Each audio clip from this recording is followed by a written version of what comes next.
There you go. Alrighty, I'll sit Hi, back and take notes. I'm Kristine with Southern Oregon Moonshine, and I believe the cooperative was started out of just necessity.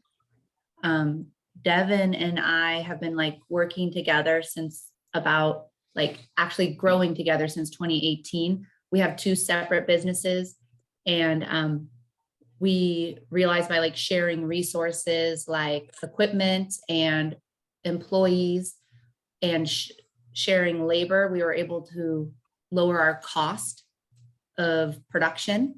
And so that, and then last year, with the decline in the price and the of cannabis, we started struggling to make sales, and we got with Halo for distribution with Jeremy Hunsaker, and he did a really, really good job of promoting our farm and selling cannabis. But then Halo started having their own internal issues, and we kind of lost our whole distribution network, and we were having to start over. And that's when around April, we Aaron Getty and Scott Lingfield and Devin and I and Justin started talking about forming a cooperative and trying to do our own sales, and one that we kind of owned the distribution network, knew who had our product and how much it was selling for, so that we weren't kind of having to start over every time the people we were working with had issues. We knew who had our product and what it was selling for, and we could build personal relationships. And that's why we started working together and started this. What do you think, Aaron? Yeah, sounds great. I mean, a lot of producers were in the same situation where the wholesale model fell out from underneath us, and we looked at creating our own dispensary direct distribution relationships. And rather than taking on that cost individually, which each farm must do, we thought that we'd cooperate on that goal. And many hands make light work is the idea with coming together and sharing resources. And then there's a whole bunch more potential that comes out of the potential of working together, the idea of lifting each other up and creating a model that helps the efficiency factor so that we have a better ability to promote what we are doing that's separate from the corporate cannabis model. And also it's evolved over time. We're going to do our own direct distribution, and we realized at this point it's not very practical to just kind of go out there willy-nilly. We did it anyways because we didn't want to just be idle, but we've learned a whole lot over the last 6 months or so about what it takes, and we're kind of exploring more options for distribution than just us driving out there and saying, hey, buy our weed. We realize we need more of an organized sales effort to be able to do that. And to speak more on that topic, we were utilizing circular manifests, and we had 5 different farms, and then we got a couple more added on, and so 7 farms. Trying to get 7 different circular manifests was not efficient. I think our cost of distribution underneath the circular manifest idea was costing us about 23% just in gas. That didn't include your weight, any wages. That was just fuel. And then there's also the time. The dispensaries really did not like the amount of time that we would be in dispensaries trying to get all our circulars changed over to directs. And so we really changed from the circular to move more towards ordering and an advertising type email blast, and trying to encourage dispensaries to order. And that we've haven't got a lot of traction in that area, because our general, or at least the consensus I have, is that dispensaries really want the spoon fed as easy as possible. And so they're not really willing to do the work to find the weed that they want. They seem to be very price sensitive. And if they can get pounds for $100 or less, and the bulk buys really is not something that caters to ordering as well. So we are in a situation where we're looking at a model to develop how can we more effectively and efficiently get it to market, which is going to be a cooperation or combining multiple facets as having our advertising, direct advertising, and having a implementation of utilizing wholesales so that we can have a more direct transfer model. And then also the idea of utilizing delivery services and fulfillment to help fulfill orders is the other angle that we're looking at on creating our own dispensary direct relationships. Could we touch a little bit about who is in the cooperative as far as the criteria for consideration for membership, Kristine? I think we've come down to, we want it to be locally owned and operated, limited out of state, not necessarily investment, just like limited out of state control over what's happening on the farms. Preferably only sun grown, and that could be light deprivation or just straight into the soil full long term, but with a strong trying to be environmentally minded, like making sure that we're being stewards of the land. And I think that's pretty simple, just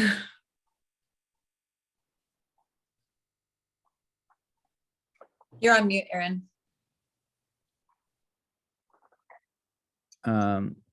The other thing being, we're all OLCC grows, and another thing is having a third party bookkeeper or tax accountant so that we understand that the members that are participating in the group understand the buy-in to really what we're trying to do, which is a legal enterprise. And so it kind of holds each member accountable on their own so that the group isn't at risk by I guess somebody that isn't as attentive to the different costs and accountabilities. So we've taken on several new farm members recently. We have Sarah here with Green Bandit. They won the Top Shelf Award recently. We also have Patrick of Road Ganja, also known as Massive Seeds. We also have Alta Farms, and Mark is one of the owners of that.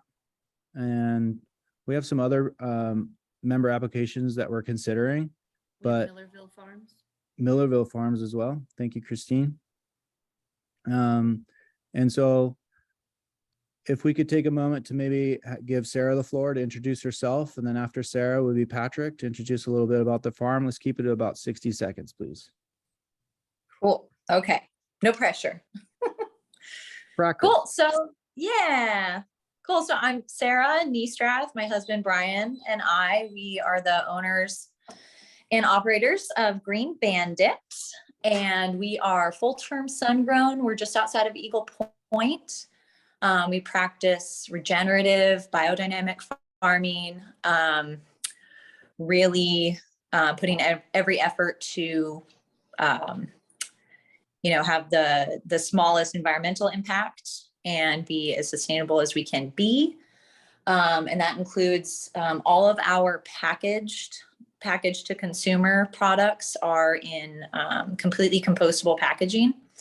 So that's another way that we accomplish that goal. And what else? Do I have any more time? Is that those? With the focus on quality too. You guys are Of environmentally course. sustainable, but produce a very quality product, which I like. Thank you. Oh yeah, we won some awards at the Leaf Bowl this year. Speaks to that. The Leaf Bowl, which super fun award show. Everyone should enter if they can. And the timing of that award show is way better for Sungrown because it took place in April.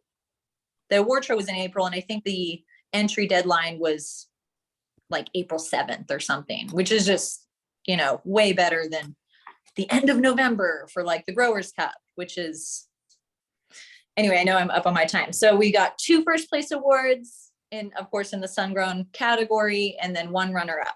So, because they had different flavor subcategories. Anyway, super fun. We should all enter, and SOFF will take over the sun-grown. Cool. Nice. Thanks. Hey there, I'm Patrick Butch, co-owner with my brother of Ganja and Massive Seeds. And we do grown under the sun, living soil. We usually grow all from our own genetics. Tier 2, trying to just produce the best flower possible out there. And we're in Eagle Point. Yeah, just hoping this co-op can bring like-minded people together, and we can just start dominating, because I'm really sick of dispensaries and they drive me up the wall. So just hoping to build on this, and maybe in the future years, Southern Oregon Family Farmers will be nationwide. Thank you. Hey, Kristine, how about you do an introduction to you and your farms? I am Kristine Miller. I own Southern Oregon Family Farms, and I help manage Circle D Farms, which is my boyfriend's farm. And we both have outdoor full season tier 2. We have a living soil that we amend with locally sourced organic material, and we try to be as environmentally friendly as possible. We use drip irrigation, minimal runoff. We try to reuse every single plastic item besides our netting that we have. So we try to be as environmentally minded as possible. I do use some chemical fertilizers, which I would like to educate everybody on eventually, but I also use mostly organic practices like cover crops, everything. My integrated pest management is all biological based, not just organic. I use beneficial insects, and then I also use mostly like beneficial bacteria or fungus to control any pests. And so I'm very cautious of what I put on the medicine that I'm producing, because I use it as plant medicine, and I think that most adult use market is self-medicating. So I try to produce a very clean, high quality, sustainably produced product. Heck yeah. Thank you, Kristine. Thank you. If I was talked a little bit about the farms I have here, we have 2 tier 2s.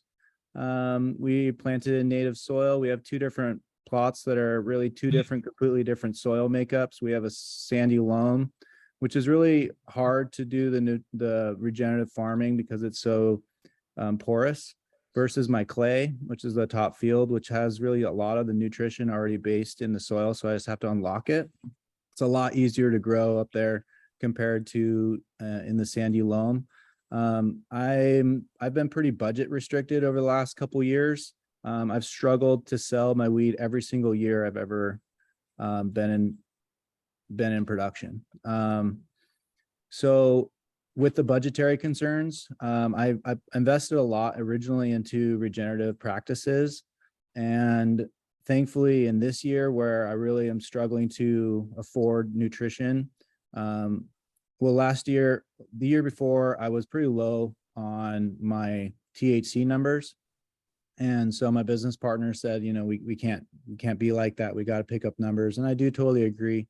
So I used some salt nutrients, and I got my numbers up to 29%. You know, everything's pretty much above 20%. And I come into this year where I can't really afford nutrition. I appreciate Kristine giving me some nutrition that she had been given as samples that wasn't planning on using. So outside of the nutrition I was able to appropriate or come into, I really just relied on the soil's nutrition that's already there, which is really easy in my clay field because there's so much up there. But down in my sandy loam, it's a lot more difficult. I also invested in air conditioner this last year, which really has helped my material. It leaps and bounds the quality that it's helped me maintain. And I'm right across the lake from Scott Langfield, And so we have a pretty similar model as far as how we grow. He has his regimen. He has specific strains he's growing. So it's a little bit different. I'm kind of season to season trying to do the best I can, where Scott has a plan and he's kind of doing the same thing year to year. So one thing I want to bring us back to, one thing I wanted to, these are my dogs, sorry, they're playing around.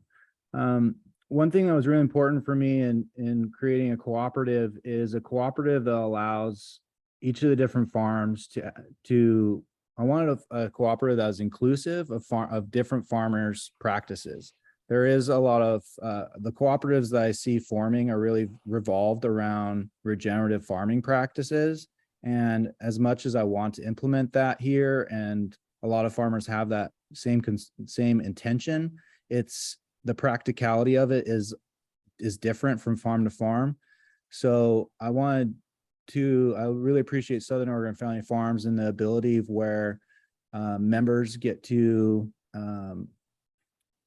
promote the way that their brand farms, and it's up to the consumer to be able to go with what works for them, both strain wise and cultivation practice wise. There's also a lot of us members have gone through different certifications processes and might not maintain those certification processes for our own reasons, and versus us being able to represent how each farm operates on their own. So that kind of sums up a lot of the different farms in the way that we're going. I guess now we'd like to kind of change the floor over to have some introductions from other participants that are in on this call. So why don't we start with Jeremy with what your distribution is doing nowadays?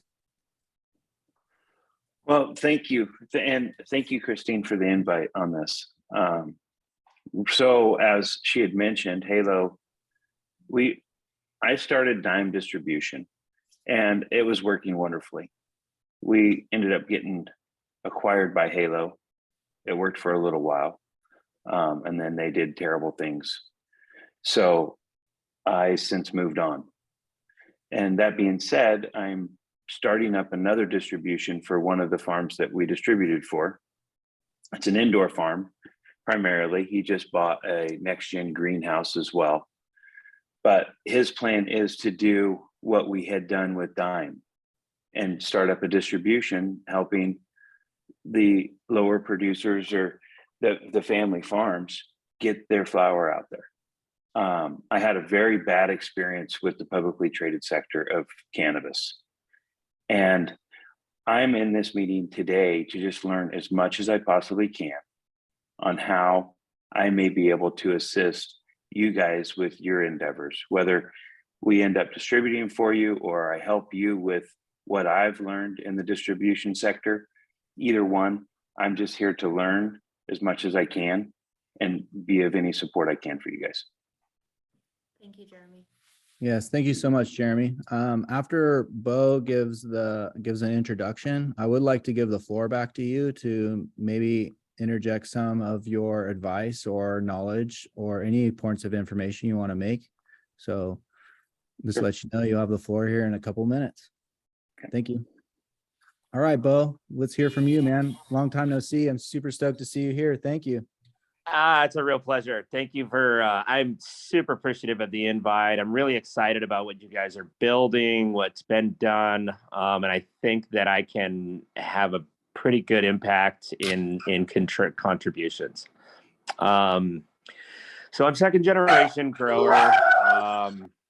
I've been growing.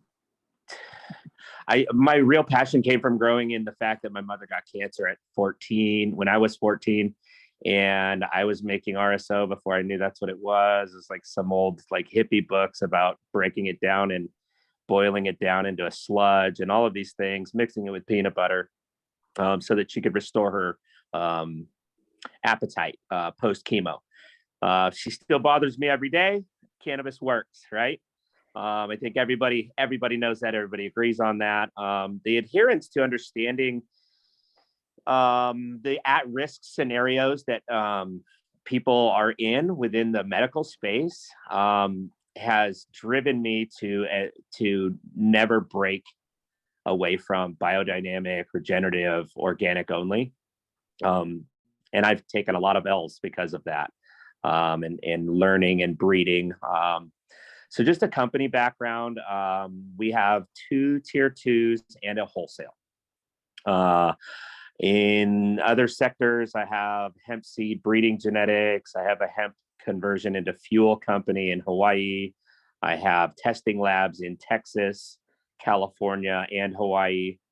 And these are all because they're all contributing factors. And so a lot of my testing labs, the beauty was I was able to verify a lot of the science behind my old world methodology and the things that my father taught me.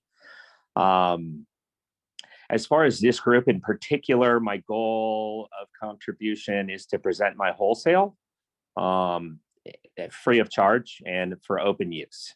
And I think that can be a significant helping scenario. Jeremy, who just spoke before me, and we've never met in person, but we've done a lot of work together. He's worked with my sales team in the past, and I know he's top-notch people. So that's also a great thing to see, is that he's also, looking at contributing to this. I've done every sales format there is. I've been in every single store myself personally. I've tried to develop personal relationships, believing in the tribalism that cannabis has as a power. I've just seen the corporate world kind of chew it up and spit it back out. And that's something that's definitely not my belief, that we are the people of the plant and the planter of the people. And so I guess what my contribution, my goal in participating is to help bolster relationships within sales. Anything I have, I'll open up my entire CRM to everybody to participate with. I really, it's about the strength of unity that I hope to have. And so, distribution wise, I've sat down with the Leaf Link in deep conversations about, I know that they have distribution that they're working on. That was going to be through farmers, and that didn't go well. They have a bad taste in their mouth about farmers. I did set up, what we were working on was a cooperative of wholesales, where essentially large amounts of product between farm groups could be stored around the state and ease the cost of distribution. And these are some things that we were doing within our wholesale. Obviously, the price tanking last year kind of killed everybody's momentum, right? And so I do have a lot of that legwork already done, and some great relationships with great guys and gals, actually, too, that are running wholesales throughout the state that are willing to participate in a wholesale program, which would allow for the Leaf Link to essentially handle distribution, where these wholesales would be holding companies only. Working with the guys at Leaf Link, we went over their logistics plans and their cost analysis. We dug through the possibilities of using multiple wholesales instead of just running it through one that was really struggling to treat their people right anyway, as a reputation that we found. And so a lot of that legwork was already done. And like I said, noticing the pricing, I literally pulled up and just said, I don't even care if I sell anything. I'm not going to sell for that price. I won't honor these people and with the way that they're treating the farms. I personally employ 10 people who have families. And for me, it's really hard to see the corporatization occur and the theft of people's dignity. And so a lot of this for me is that I guess I'm just going to stick to my principles and stick to my guns, and I'm stubborn like that. And I always will be. And it is what it is. But what I'm willing to offer is that my wholesale license and any relationships I have, I would bring to the table. It's not to make 20%. I didn't buy it to make 20%. I bought it so that I could have ease of operation and smooth distribution, as well as to create a cooperative with other wholesales where products can move around the state to their most desired locations. You know, that's really all I have. And we're about 30% light dep in our production, and then the rest of it is full term. And I do believe that that is the purest form of cannabis. So those are my principles. That's kind of what I have to bring to the table. I'm open to talking to everybody at any time about how we can manipulate the system to benefit those that are doing it the right way and to take some of the power back. Absolutely, Beau. Do you remember when I was doing the cannabis commerce mixer and you gave a speech? Yeah, I remember. That speech was you kind of trapped me on stage. You were smart. You put the bar right behind the podium. And I turned around. You're like, "Oh, Beau's gonna talk." I was like, "Oh, nice one." I do remember. What you said was really powerful, and it helped remind me of a point where you have a lot more to offer than your wholesale. Really what we're looking for in member farms is the willingness to participate, your leadership ability to participate and help the cooperative understand the procedures and the ways that we can formalize the agreements between us groups so we can move forward. So as far as infrastructure, the wholesale is very valuable, but your brain and your time is much more valuable. And really, that's really the most important facet for consideration of new members is the willingness to participate. And I just want to acknowledge, you know, we really appreciate you within this group and the industry as a whole. Whether they know you or not, you really are really important to what we stand for.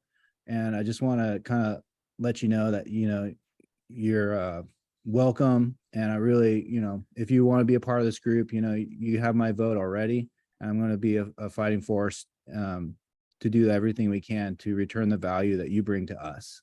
So just really want to acknowledge the appreciation. And absolutely, I'm humbled by your flattery. Thank you. I do also want to mention so we sit on about 120 acres here in Weimar. And every year we used to do the vendor bender. We'd bring all the stores down, and we'd basically, like, I've had like Fortunate Youth and Pepper and Dubious, and Jada Blackamore. Really pretty well-known artists, housing about 500 to 700 people during these concerts. I still have the entire stage set up with the open bar, with the cookout area. I'm actually building a micro dispensary out of one of my wood sheds. It's actually going to be super nice. I had wood milled and everything. And the idea behind this is to get stores down into our area, offering farm tours, and creating real relationships, right? I still have the space. It's sitting there. It'll have shelving within the dispensary and featured jars. And so all of the farms can actually feature their product. We have an arrangement with the OLCC that allows for sample testing, is what it's called. And we're actually able to give weed away in this scenario because it is considered marketing. And so this space, I would open up to the cooperative as well in order to promote the good things that are being done within this region and within the appellation that is Southern Oregon. So I just wanted to, you know, keep that in mind as well. So. You're on mute, Aaron. Awesome. Well, thank you so much. Very much, Beau. Does anybody have any questions for Beau or anything else they'd like to talk about before we turn over to Jeremy and hear what he has to talk about? Sure. I do quick. Let's do it. Nice to meet you, Beau. I've seen your product in dispensaries and stuff. What you're offering sounds killer. Is your wholesale in Weimar as well? I guess that was about it. Our facility is housed in Weimar currently. I've looked at, I was even contemplating purchasing, there's a wholesale facility and license in Eastern Oregon. And I was contemplating possibly acquiring that just to add it, and just because of the infrastructure alone abilities. It's kind of a tall task this year. I know it's still sitting there. I know it's unused. But we're housed in Weimar. The reason I mean, I love my land, but I chose Weimar specifically because of its location between Grants Pass and Medford and the ability to draw labor pools for both of those communities, and still be kind of centrally located. I'm willing to move it anywhere. I'm not partial to any of that. I'm not attached to having it there. Originally, it was a dry building that it was attached to one of my licenses. We decommissioned that once we learned how to navigate metric, which is terrible, and we moved the license into there. I do have a 3,200 square foot building that was a proposed concentrates lab. Given all the relationships I have within the concentrates world and the co-branding opportunities, I've never used that building either. It's like brand new sitting there. And it's like cameras away from being a licensed facility. So there's a lot of infrastructure we have here. In my mind, the ideal location would be like Medford, for a wholesale, for a Southern Oregon wholesale. However, it's just cost, right? And it's like, well, it would need to justify the cost of moving the license. But yes, our wholesale building is on property. Cool. Weimar seems good though. I mean, half of us are in Cave Junction area and half of us are in Medford, Eagle Point. So yeah, and that was kind of my like entire logic behind housing it here, It is 5,000 square feet with 12-foot sidewalls. So it can definitely house a lot of material. Thank you very much. Jeremy, I'm going to give you just a little bit more reprieve before we hand over the mic to you. I wanted to give an opportunity to introduce Nick of Anthos Distribution. Hey, everybody. Good morning. Why don't you get a little introduction to yourself? Sure, you bet. I'm the member manager of Anthos Distribution. We're up in Portland, and we are a small, intimate, small-based business that really is a farm direct entity that really works to represent the farms and provide farm direct pricing with a small number of clients. We're not a large wholesale company that is looking to try to do the classic buy things cheap and flip it for profit. All the partners that I have been longstanding partners for multiple years typically, and we focus on integrity, good representation of the farm, talking about the different practices that we're all doing. And really, I work under the wholesale license, but really I like our team of our sales representatives and myself as well. I also do sales, to actually get out there and act as if I work for Special Branded or Southern Moonshine or Circle D or BZS, or, that we actually take a stake in going out there and putting the pitch out for the farm, not the pitch for Anthos when we go out and have our meetings. So we do that. I work with probably about, I think right now around 15 to 20, I'd have to count farms wise, a spread between greenhouse, full season, full term outdoor, and also premier indoor. And then we also do our Doobies brand in-house. So we have a production team that rolls the Doobies pre-roll line. They are taken off. We use all indoor flower for that product line. Has the kind of the rainbow logo. I'm not wearing my shirt today, but you'll probably start to see those around in the different markets. And then we also represent currently Ionic. They do infused pre-rolls and CO2 cartridges. What else? Not a lot of extracts. The only extracts we really work with are more when a farm chooses to do a split with a processor, and then I'll work with the farms going that farm direct route. So I'll work with the farm's product, not the processor's product, if you will. That's worked really well for our business model. Flower centric in the overall style of our business, although we do, like I said, the pre-rolls, the dabs, the cartridges. I'm exploring a line with a tincture line right now as well, with Dr. Sheena Vanderbort's Protanicals tincture line. So we're experimenting with that right now. What else? I've been in the game. I was a medical grower from 2008 till 2018, really high level indoor. I started and founded Calyx's retail in 2013, 2014, and built a medical practice in Southwest Portland. out of Multnomah Village there. Calyx is PDX. And then from there, sold that in 2017, 2018, took a couple year break, and now I'm on the wholesale side. So grower, gone retail, gone wholesale. And so I have a lot of market knowledge. I like to talk to our clients about what I'm seeing around the state.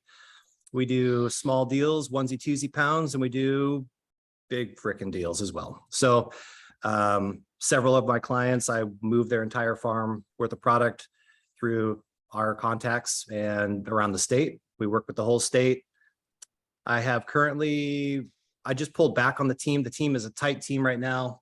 It's myself, and then I have 2 OG sales reps as well, Jessica Levin and Josh Konigsberg. They've also been in the medical, or they've been around since the medical days. So we have a senior sales team where everybody's in their, right now, everybody's in their 40s or young 50s. So we have a different kind of presence for a sales team than just, I don't know, just the young bucks going out and, selling weed or whatever. So usually the conversations I have when I go to retail is encapsulating all of that I just shared with you, giving a lot of market knowledge to our retail partners, along with pitching the farms and talking about why we should all be sustainable long-term partners for the years to come. Any questions? I'm happy to answer any questions. I'm just popping in to meet with Aaron today, and he was like, "Oh, hey, I got the SOFF team on here." So I was like, "Okay, great. Well, let's say hey." So pleasure to meet you all. Yeah, so Nick is coming to help me move the last, not maybe last, but start working through my inventory so we can get that gone, so I can have a harvest crew to pull down this next year. His percent is about 17.5% that he works off of, and so it's understanding the distribution. It would be tough to cover costs and have a profit margin in that. So it's very difficult. I'll just be completely blunt and honest about that. Yeah, working on 17.5 when most of my main wholesale competitors are going to be 20, 25s. It's like, it's crazy trying to run a business on 17.5, but again, try to give credit to the farm and try to not overtake percentages. I know where the market's at. We gotta share and give back as much as possible. And farms have been beat up so bad over the last several years. But yeah, so we pride ourselves on providing, I would call it, under market value, fair rates for the amount of work that we do for our teams. And like Aaron was just touching on, when you look at gas and diesel prices right now, oh my gosh, yeah. So we have to all be extremely smart when we look at order fulfillment and how we're organizing all of our movements so that we're efficient. does anybody have any questions for Nick? No? All righty, Jeremy, why don't you take the floor? I was just going to open it up, with questions. I mean, if you had a perfect distribution company, if you could build the perfect distribution company, what would that look like?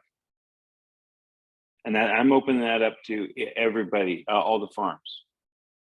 What would a perfect distribution company look like? I would say that would be a company that would be passionate, that would have a high level of knowledge about cannabis in general, about all practices of cannabis, understanding growing methodology, how to run a proper retail business so that we can provide consultations to our retail buyers and general managers, blah, blah, blah, while also having that strong sales component to get things moved and communicate appropriately. In order to do that, I think that Oregon being such a large territory, it's extremely difficult to be efficient with our dollars when it comes to distribution. Like if I get a 1 pound order for $300 or $400, $500, 600, anything like less than $1,000, you look at outdoor pound prices right now, it's like, we got to move a lot of weight to make things work financially. And when we get like a 1 pound order that needs to go out to Pendleton, I'm located in Portland. So, okay, let's go 3 hours east to Pendleton, or let's go 3 hours east down south to Roseburg, or down here into Medford, Grants Pass. The costs of doing that are very high. And so to get back to your question about a proper fulfillment center, like what I would also like to do is have my Portland hub, but I also am looking for a secondary license that I can put down here in Grants Pass, maybe one of my farms in Rogue River, I'd like to have a couple different little bounce points around the state, truly, so that we could have our east side distribution. Maybe that comes out of Bend, maybe not.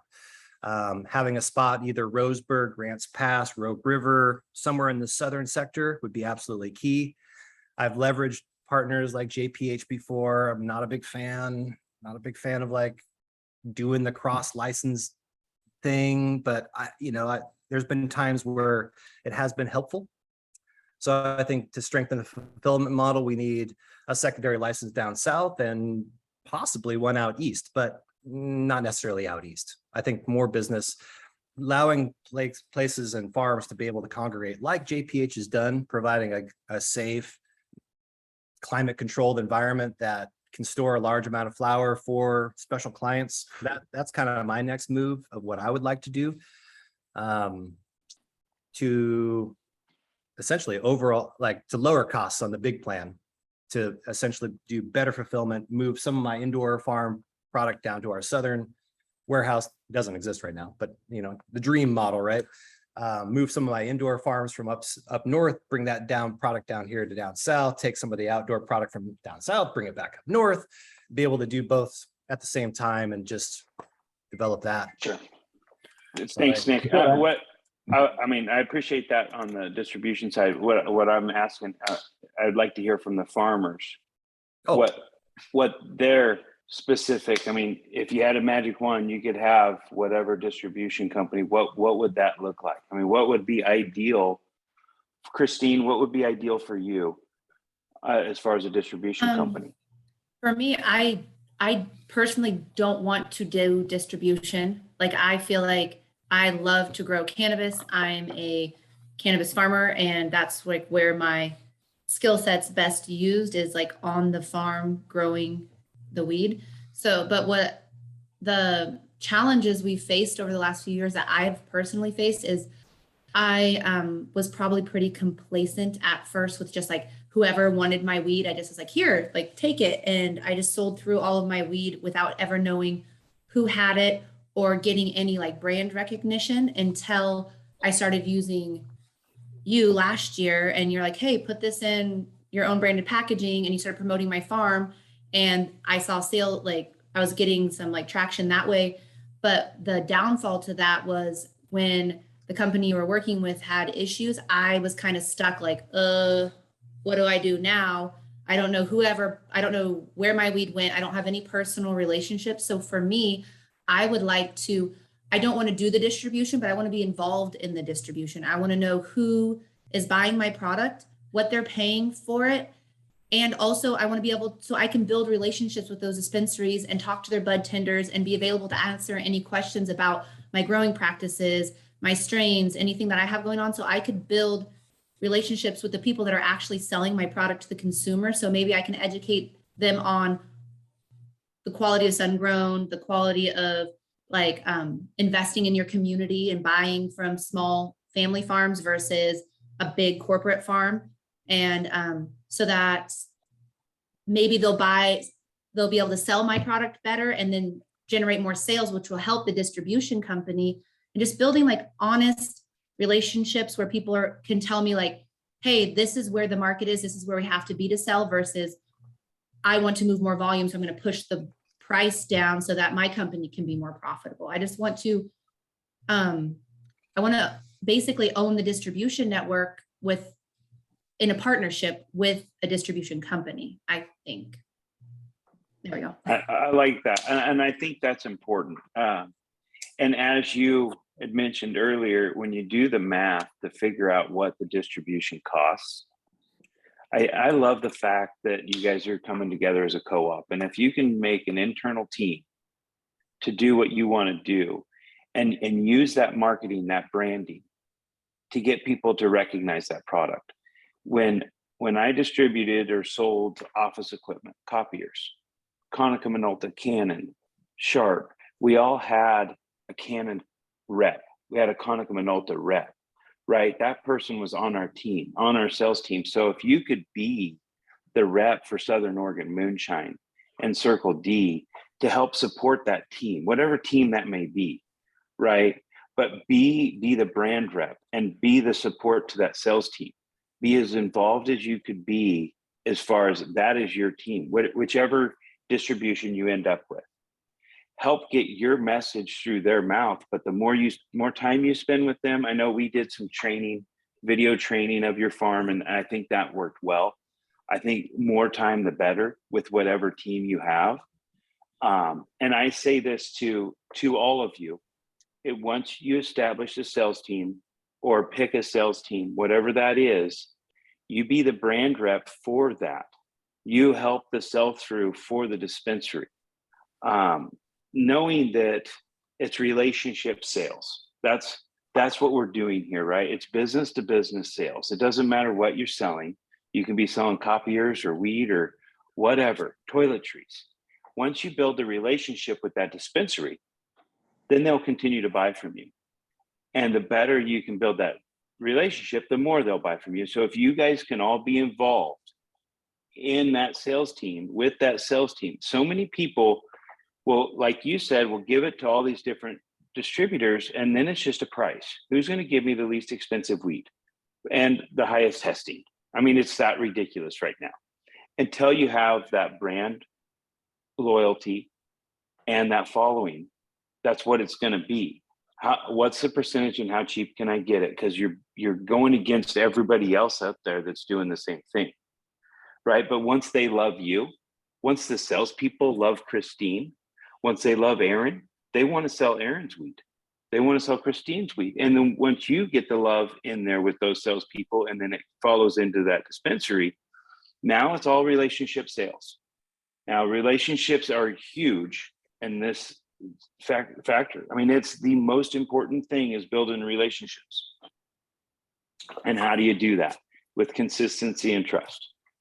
And one of our big passions or purposes of the co-op is for education. And I feel like we can't educate anybody unless we're directly involved with people that are selling our weed, our sales team, but then it's actually the bud tenders that are selling it to the consumer. So getting our message to the consumer, the only way to do that is by whoever we're using for wholesales to share our distribution network. We could collaborate more. And there's been very little collaboration with sales teams, wholesale teams from what I've seen.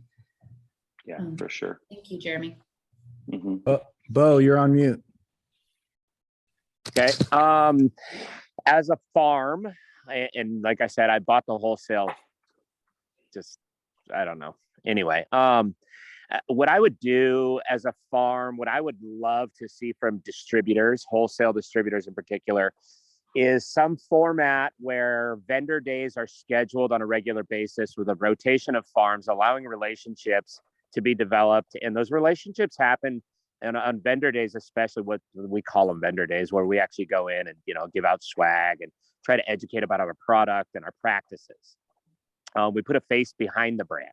And this is where, the collaboration between the bud tender and the, whatever rep or owner might be in place in that time, it gives them a story to tell, right? And so in our strategies that we always deployed in the past was, you want to be one of two answers, right? Because everybody walks in and they say, can I,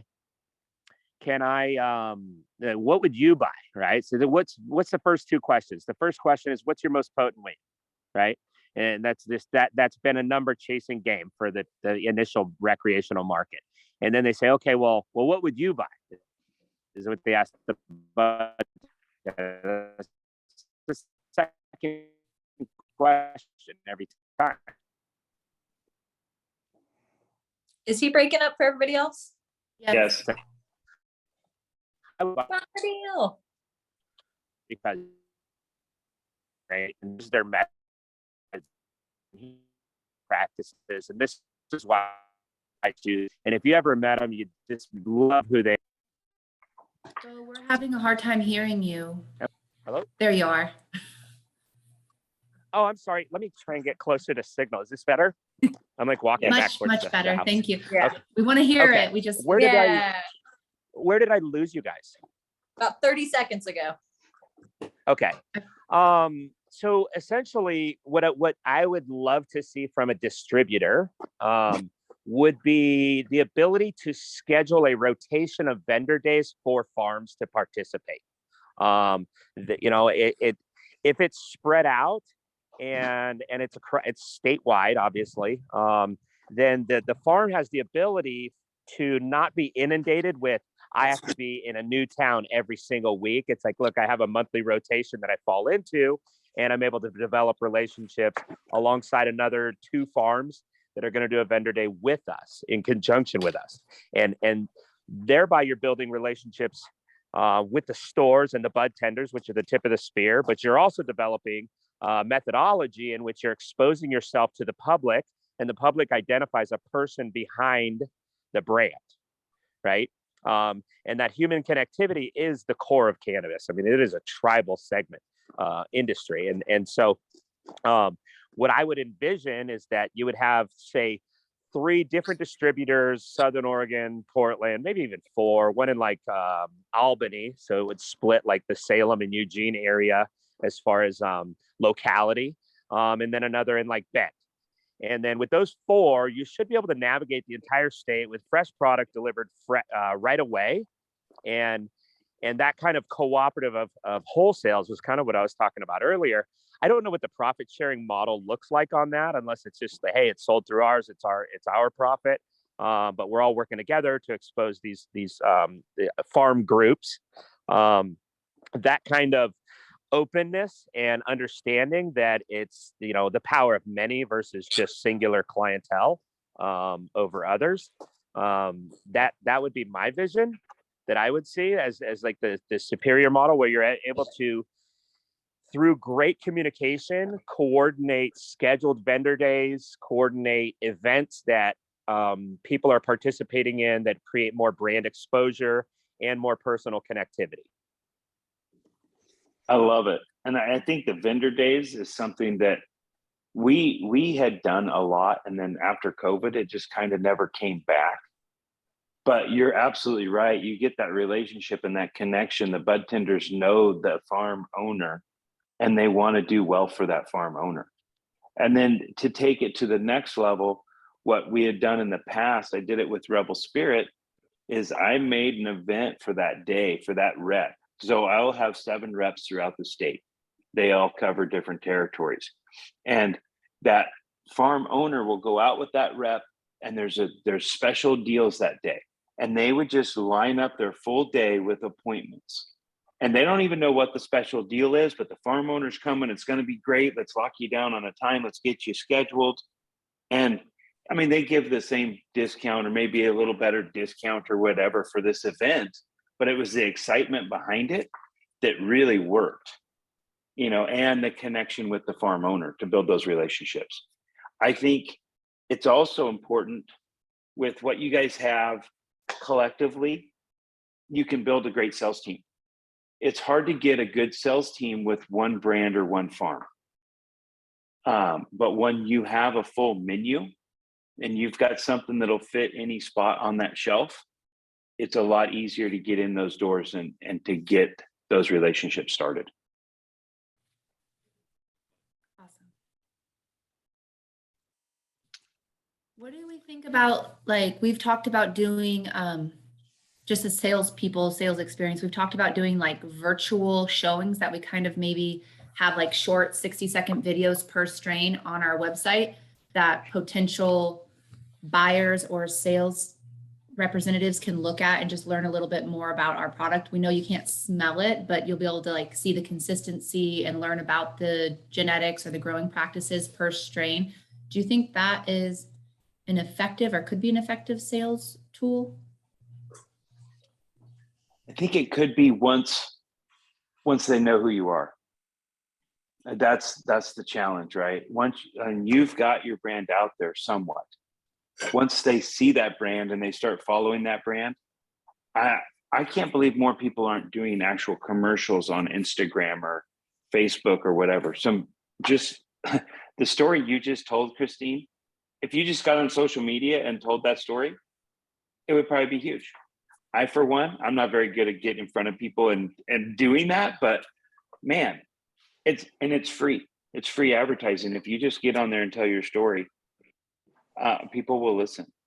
And the more people you have following, then it gets out there farther, right?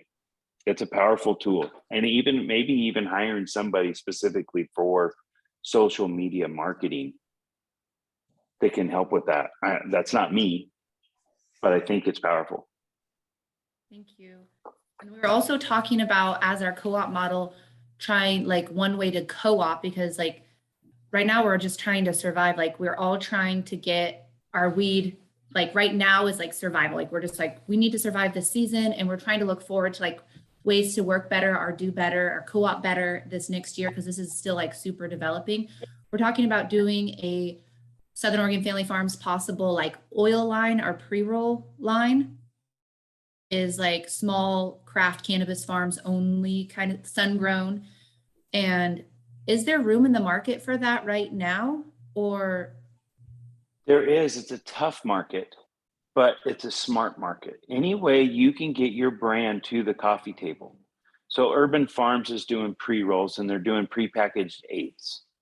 The prepackaged eighths is not working as well as they would hoped. Everybody likes the deli style.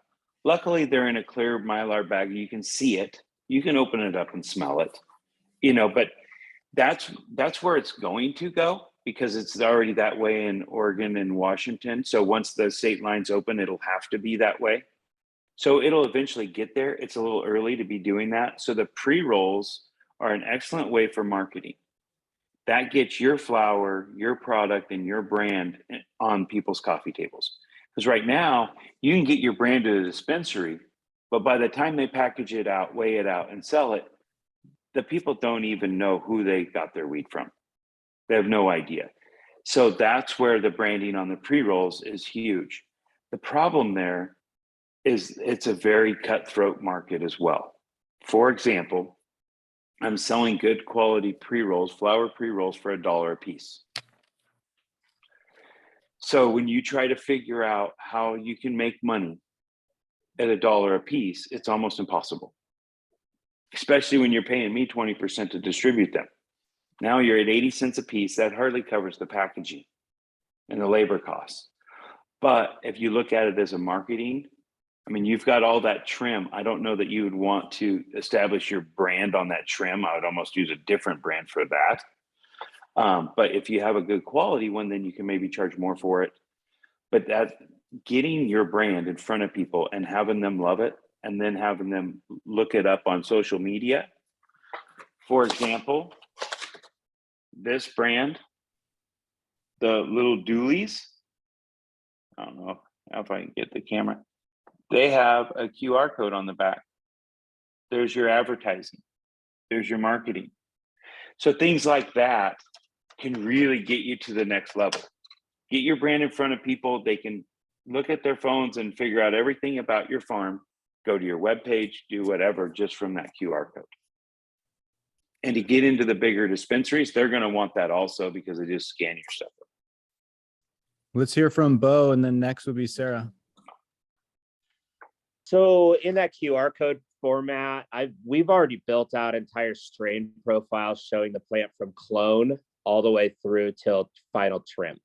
And a full genetic makeup behind it, giving history of the cultivation practices, all of that within that QR code format. And we've used pre-rolls almost as a loss leader solely. And it allows stores to practically give them away. It allows them to use them for brand promotion. And that's a strategy we deployed. We had a lot of success with it. And then with working with different wholesales, we found that a lot of the dedication to understanding the offering that we were giving wasn't really being portrayed properly. And so the follow through, because of the wholesale, was in the end the shortcoming. And so just the QR code's genius. It definitely works. And they literally scan it right there, and it tells them everything that the bud tender can't. Right, so it acts in place of a data dump in place of the bud tender that can't really give a total description. I've walked in stores and had bud tenders tell me about my own flower and just played like secret shopper, and they have no idea what they're even offering. They have no idea where I'm located, right? And it's just it's criminal when you're like, man, I put so much effort into this. My other question was, is the cooperative interested in like a cooperative funding of a social media profile, and you feature farms, like 5 farms a day and things like that, and then it's like every single day? I mean, you have to be relentless with social media, like brutally relentless. We definitely are. I think we're getting poised to be more action driven. I think as a co-op, we have a lot of ideas and we're all so busy and broke and just trying to survive right now. But I think that's like, I think one of the biggest things that we can do as farms is work on education and promoting ourselves, and then getting with distribution company or companies that are on board to represent us, because it's gonna help everybody. And if with the distribution companies we work for are invested in Oregon, and we're invested in Oregon, because I think that if distribution companies don't start supporting small cannabis farmers when it goes national, they're not going to be in business in Oregon, and none of the dispensaries are going to be business in Oregon either. So we all need to work together as best we can. And that's going to take a lot of education and group marketing for all of us, like all of us together. Like wholesale does a drop at a certain dispensary. They let us know the dispensary, we share social media posts like, hey, this is what you can get here. Learn more about the product. It's on sale. Like we all need to work together to stay in business, not just the farmers. It's going to be bad for everyone, I think. So sorry, that might've been off topic, but anyways. Sarah. Yeah, I originally raised my hand just with the topic of prepackaged flour, which I see it's 11:15, but just having, these multiple wonderful people in the distribution field, would just love to not necessarily pick your brain a little bit, but just get your feedback on our prepackaged flour. But I don't know if it's possible to ask those questions at another time, but I just know that we're running out of time. Yeah. And, social media, sure would love to be able to hire someone just to do that. We've had a couple different youngins on our crew try to take that over, and it didn't work out. They weren't able to be reliable. But yeah, super important, but so hard when we're all burnt out, and our time is precious and has to be spent on the growing and the sales. It's been really, really helpful to hear all of you speak about your experiences, your connections, and your views on distribution and the sales and all of that, because that's definitely that is a big area of the SOFF action at this point, especially coming into our 2022 harvest. I'm really glad that this is recorded, because I will go back and watch it again. And I don't know. Anyway, we have bangers. This is our line of prepackaged flour. This is empty, obviously. And like I said, we're completely compostable materials. This is the 1/2 ounce size. You got the is it backwards? Like, is everything backwards in the video? No. Oh, No, we can read it. just to me. Anyway, yeah, we got the QR code. You got the window to be able to see it. Love it. We're only doing 1 ounce, 1/2 ounce, and 1/4 ounce sizes, because the 8 size that becomes too expensive with the time in packaging that. Because we're already, pricing these at, similar to pre-rolls, where it's like, we're just really trying to get the branding out there. And we're also trying to encourage sustainable options, which is crazy how difficult it is to try and get people to give a shit about that. But, and the other thing that we do is we always provide a sample jar of each cultivar if that dispensary doesn't already have the same type in bulk stock, so that customers can, sample the aroma. So yeah, we thought that would be a little more appealing, especially when you have that option to have customers actually get a closer look and smell it. But yeah, it's been a hard sell. So anyway, maybe follow up advice on that one. Since Patrick has a question.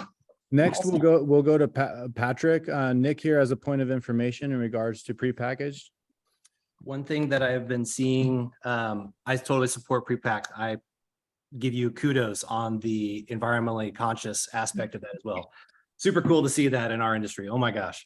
So one thing I want to just throw out there is that I have been in my travels. I see a lot of that hanging on the wall at these different shops, and we see a lot of sunlight coming through the windows, and I see a lot of cannabis getting cooked.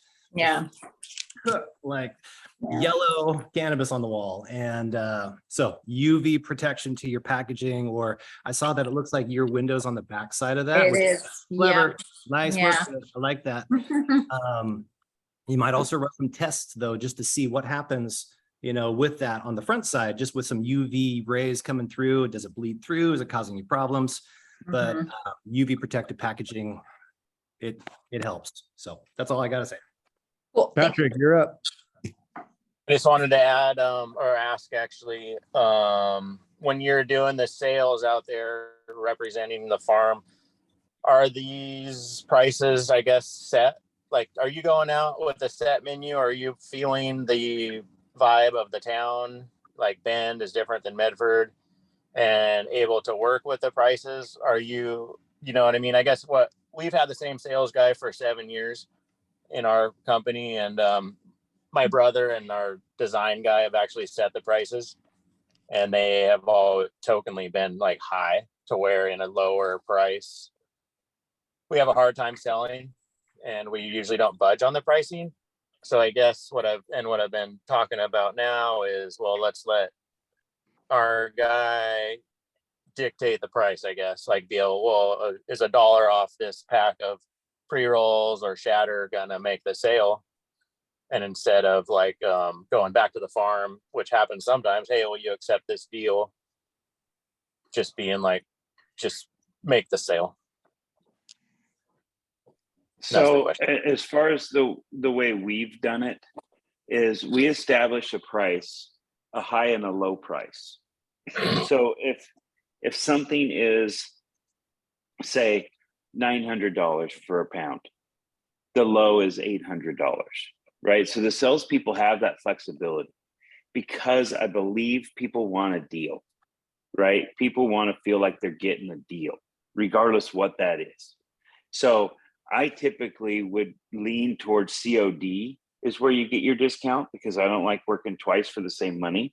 So I want to collect the money when I drop it off. So I'll give them a discount to get that. Or there's a volume or a consistent play, or with that gap there, with that little bit of play, you can cater it to whatever that dispensary gets excited about.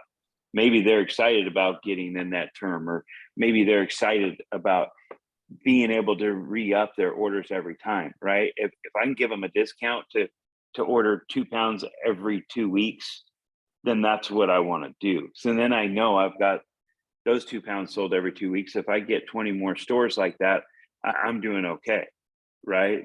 And so to answer your question is I set it with the farm to what they want, and within reason. And then also I have sales meetings once or twice a week to where I get feedback. And I always want my salespeople to say, what would you pay for it? You don't, you kind of like it. You got a little interest, you're sniffing it, you like it, and you give it back because of the price. What would you want to pay for that? And then, and Kristine can contest to this, I would go back to her and say, hey, this is what people are saying. What do you want to do? Sometimes it would be a one-off. Yeah, we'll just sell that deal. But after a few times of hearing that, that is the market price. If you've got 20 dispensaries telling you, I need to see it at $450. Well, maybe we need to set the price at $450. The other thing I try to focus on, I also deal with indoor, is pricing it to move at the pace you want it to move, right? If it sells too fast, we need to raise the price. If it's selling too slow, you lower the price, get it to move at the pace you need it to move. That's the most important. If you have a bunch sitting there at the end of the season, it's going to be troubling. So it's a constant moving target for me, and I would say with the farms that I've worked with. But establishing the price with a gap to be able to adjust it is big. But then just keeping an open mind and getting as much feedback as you possibly can. Let's hear it, Beau. I guess my question for distribution is what kind of real-time reporting protocols are in place within both of your entities? As far as just, I mean, you know, like I've done the leafling thing and it's like every single sales rep, I'm getting a ping every time they get a sale. And like, I turned it off because it was like, oh my, that's like, this is driving me nuts. But it was really nice to understand the pace at which we're operating at. And especially in times when we are like, everybody is just biting the bullet right now. And understanding that $250 earmarked that you know is coming in is actually peace of mind to go to an employee and be like, hey, I'm going to have those new shears for you. I know I will because of this. A lot of the times farmers are like begging their employees to stay and believe and hold hope. And they don't have anything other than, but I trust me to tell them. But real-time results, I mean, I'm not saying like in that moment, but like what kind of protocols do you guys both, I guess, or separately have in communication value system? Like it doesn't have to be a weekly phone call. It's just honest reporting coming through in like activity notes or something like that. What kind of, I guess that's my question. Kind of a weird question. Not at all. Nick, do you want to answer on your end? Sure. Yeah, our my methodology is Anthos is kind of on a monthly, we're on a monthly reporting schedule. My clients have a bunch of different needs. So, I mean, Anthos bends to the needs of our clients. Some clients need more handholding and more continual reporting because they're literally running on vapors and fumes in their bank account. You know, I'll have to do multiple payouts in a month just to kind of like bleed the money out to get them to be able to operate. So it's really a variable question. Some clients are on cruise control, you know, monthly sales report, monthly check goes out, things are all good. Other clients are a lot more unknowing about what things are kind of feeling out, you know, new relationships perhaps. And so they need a lot more information continually. So for some of my newer clients that want that, I'll do shared Google Drive just Excel spreadsheets in Google Drive, do the sheets.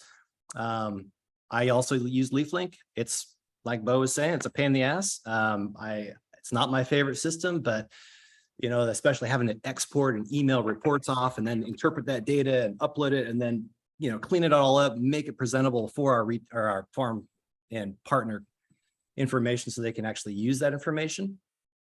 That's what we do. It's just it's case by case basis. If our partners need reports, I'll send them reports tonight. You know, if they are good to go, then we're good to go. It's kind of a case by case basis for us. I think my suggestion would be for your guys' co-ops, we use LeafLink, and then with certain brands that were exclusive with us, we would have a brand page within LeafLink.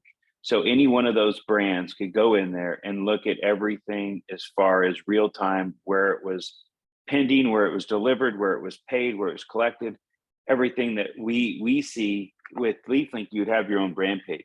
So within the co-op, each one of these farms could have their own brand, right, on LeafLink, and you can see exactly where your flower is. As far as our distribution, we would do a payout every 2 weeks, opposite of our payroll. So you would get a payout report that shows everything sold and collected, and then everything sold. So sometimes you're going to do nets, right? Well, it's sold, we just have to collect that money. So you can see the progress and how fast your flower is moving. This is what here's your paycheck, and this is what you have out there that will be collecting in the next week or so for your next payday. So it would give a little insight. But after working on this and working with Kristine, that it's very important to know where your product is sold. But as a distribution company, without a great relationship, it's hard to give that information because so many farms would just try to cut out that 20% and go around you with that information. Having the right partnership is everything, right? And as this co-op grows, and I'm really hoping you guys can get your own distribution within the co-op. I really do. I think that would be best. And if everybody collectively puts their money together on the marketing and on the leaf link and all that, and you have enough product for the sales teams to sell, I think that's going to be your most beneficial. As Nick will contest, there's not a lot of money to be made in distribution. But if everybody comes together, you can cover that cost. Great. Well, we've had a great meeting so far. Does anybody have any closing statements that they'd like to make aware? I really appreciate all of you being here, the new, new participants, and definitely, appreciate and excited for any and all of you to be involved to whatever extent that you would like to, because you are all very valuable. I would like to share my contact information.